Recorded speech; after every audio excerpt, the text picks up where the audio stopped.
Glórias a Deus, louvado e engrandecido seja o santo nome do Senhor, do Deus Todo-Poderoso, Criador dos céus e dessa imensa terra. Estou mais uma vez nessa casa de oração chamada por Cristo Jesus e eu quero deixar algo de Deus para cada um de vós. Louvado e engrandecido seja o santo nome do Senhor. Porque não é bem o versículo da palavra de Deus, mas é algo da minha vida. Eu quero compartilhar algo da minha vida para cada um de vós. Porque desde eu pequena, desde eu menina, que até já contei nos vídeos anteriores, por eu ser criada por uma pessoa, minha mãe, que Deus a tenha, que Deus, tenha misericórdia dela, sempre, me humilhando com palavras, me colocando para trás. Umas amigas que eu também tinha, amigas de Jó, que eu também tinha, que sempre me colocava para trás. Até mesmo um marido que eu tive, o único, que sempre me colocou para trás.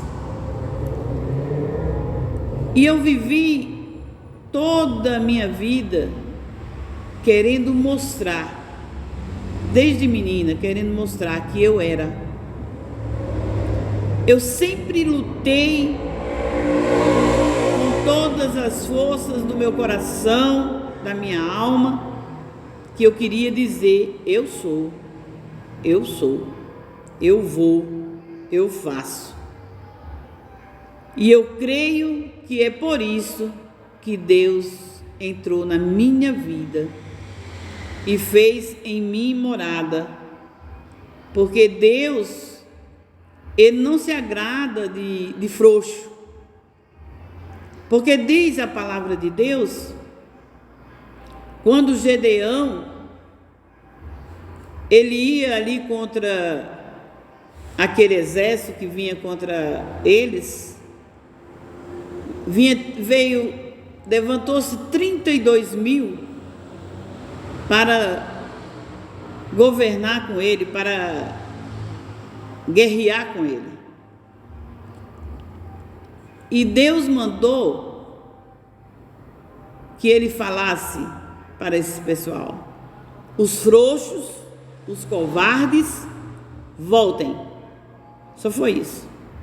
E Gedeão chegou diante daqueles 32 mil homens, preparado para guerrear com eles. Gedeão disse: os covardes, os frouxos, voltem, como Deus falou. E voltou, 22 mil voltaram para trás. Se acharam frouxos, E ainda ficaram muitos. E Deus disse: olha, leva eles para a beira do rio e separa aqueles que vão tomar água, que leva a mão na boca para um lugar, e aqueles que se agacham e lambem a água com a boca como que fosse um cachorro. Então só foram 300 que levaram a água na boca, E Deus disse: é com esses 300 que tu vai ganhar a guerra. E Deus separou esses 300. O que eu entendi dessa palavra? É que aqueles que quase deitaram na água para lamber a água como fosse um cachorro, não estava preparado. Se viesse o inimigo, batia com um pau, com uma pedra, seja alguma coisa no pescoço dele, e ali ele morria afogado já dentro da água. Com uma pancada na cabeça, já morria dentro da água.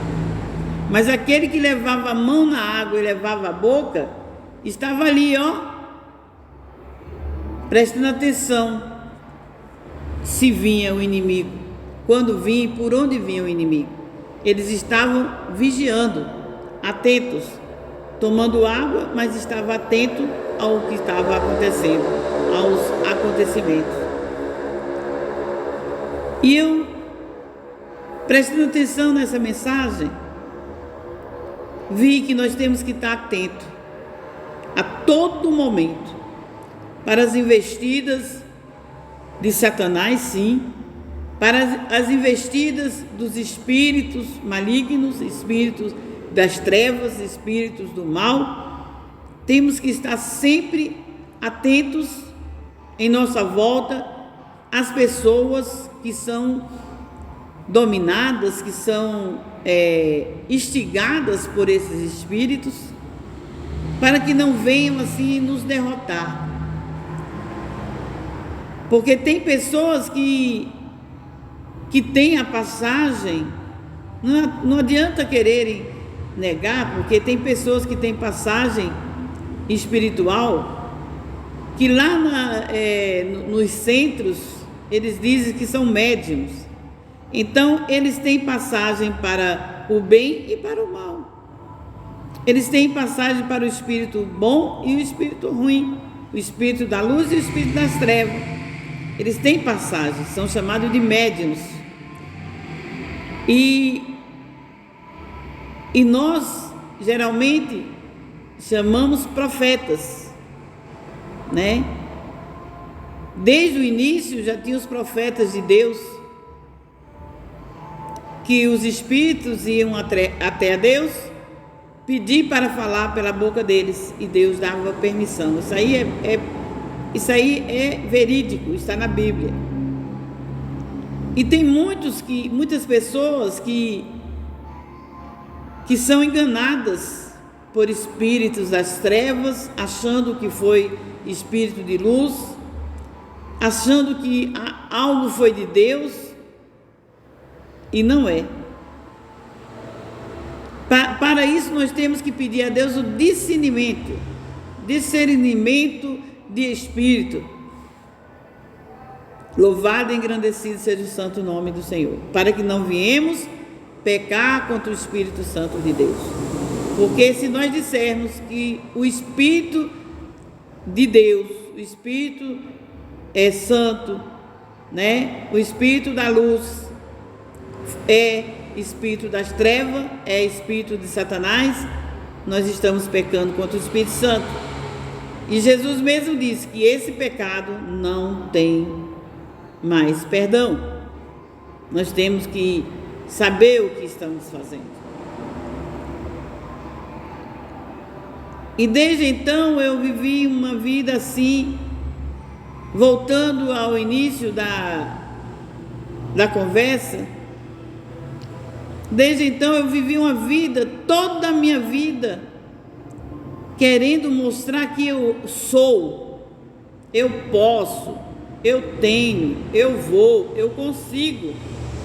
E foi por isso, assim como também Deus viu Gedeão, né? Gedeão estava lá, estava malhando trigo no lugar de malhar uva.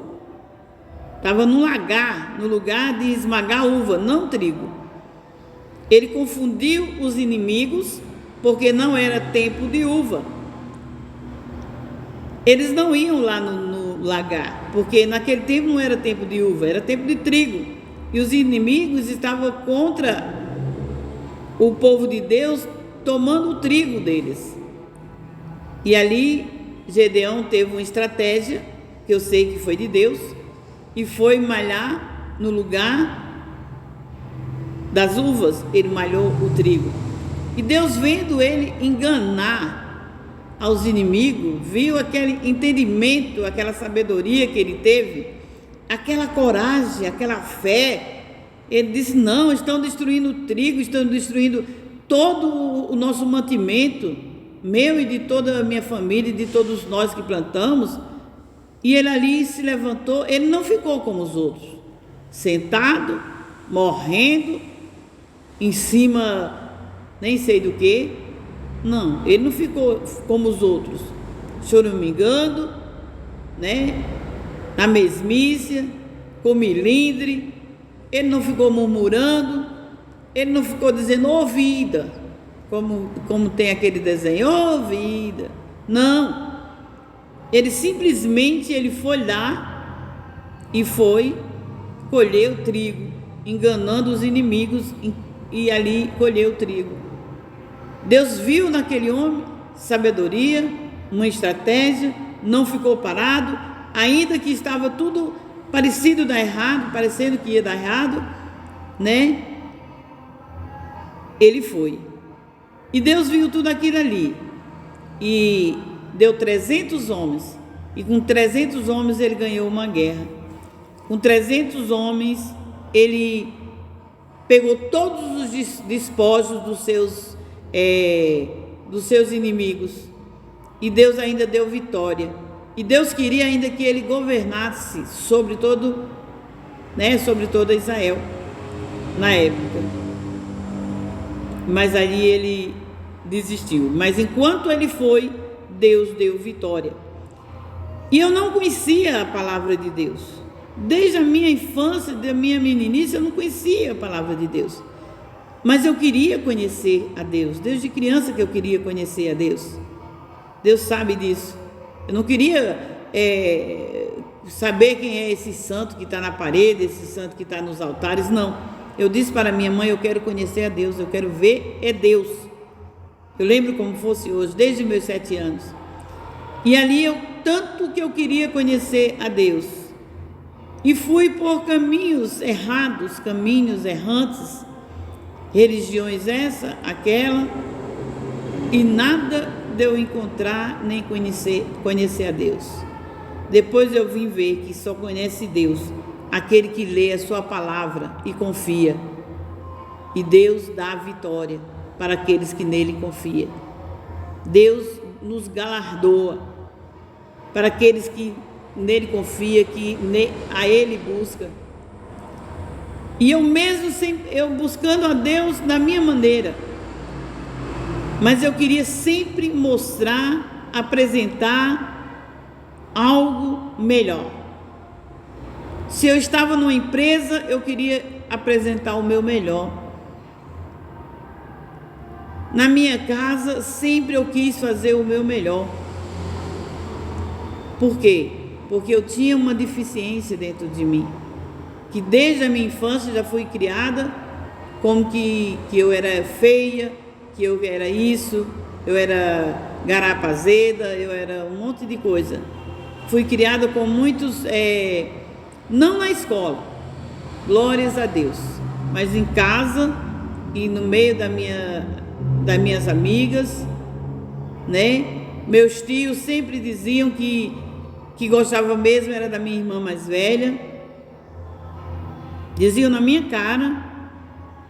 Isso não foi me deixando humilhada, isso não foi apagando o meu brilho, isso não foi me deixando entristecida e nem para trás, isso não foi me dando depressão, isso foi me dando mais ânimo para viver, ânimo para mostrar que eu era, que eu sou, eu posso. E depois de muitos anos, há 21 anos atrás, foi que eu conheci a Deus de verdade. E Ele hoje me mostra que eu sou filha de Deus, recriada em Cristo Jesus. E eu tudo posso naquele que me fortalece. É Deus que me fortalece. É Cristo que me guia. É Jesus que me ensina o caminho, a verdade e a vida. É Jesus que vai me guiando. Jesus é o meu pastor e nada me faltará. E Ele vai me levar. Ele já me levou para os pastos verdejantes e Ele vai me levar para a casa do Pai, onde Ele está preparando morada. Amém? E assim eu me despeço com a paz de Deus que excede todo o entendimento humano.